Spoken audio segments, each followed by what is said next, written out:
Welcome to today's deep dive.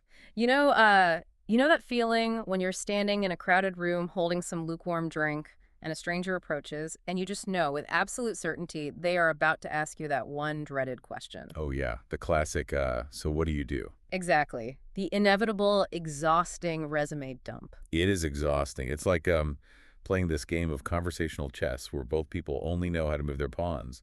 Like we crave real connection, but we just default to this safe, kind of sterile data exchange. We really do. So, our mission today is exploring a cure for that exact kind of digital networking and dating fatigue.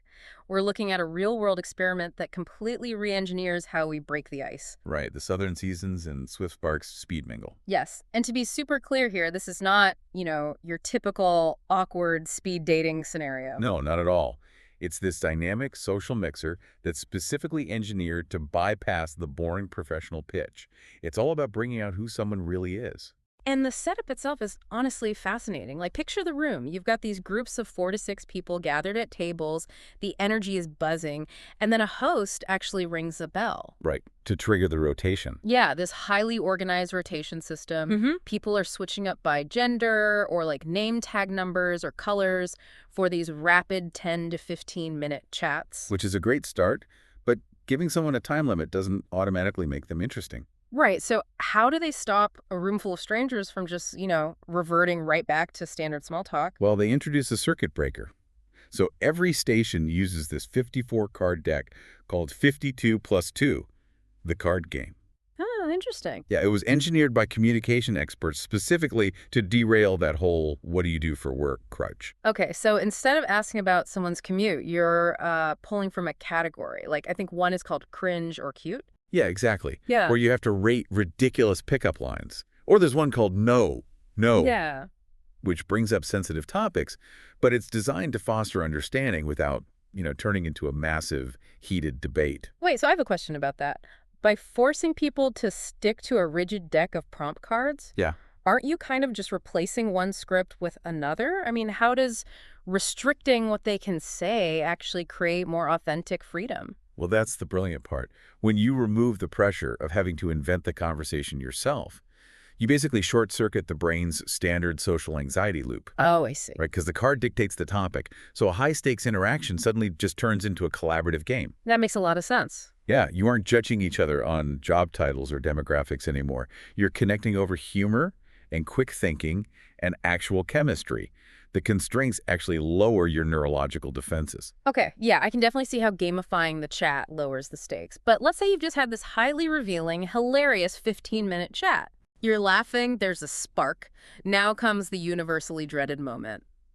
The rejection anxiety. Oh, the terrible can I get your number for Yeah, you? exactly. Right. How on earth do they handle that? By banning it entirely. Wait, really? Yeah, they use a system called Smart Sync.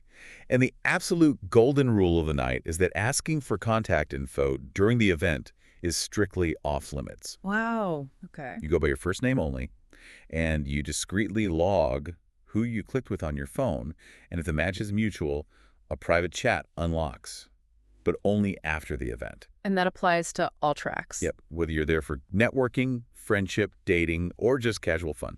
Same rules. I do have to push back a little here, though. I Yeah. mean, we're trying to cure digital fatigue, right?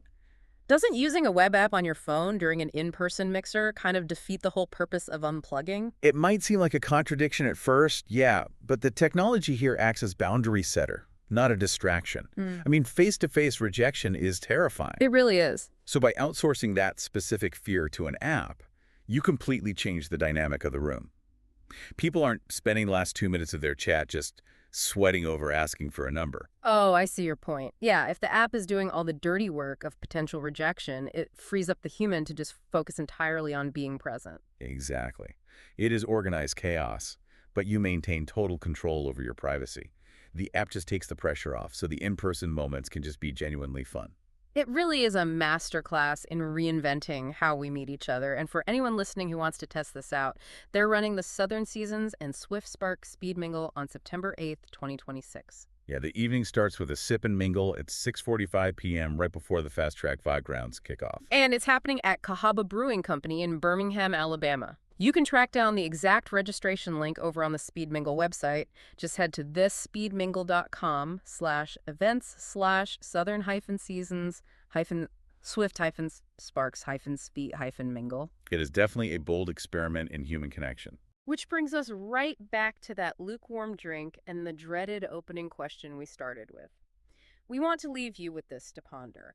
If you were suddenly dropped into a rapid conversation with a total stranger and you were strictly forbidden from mentioning your job or the weather, what is the very first thing you would want them to know about you?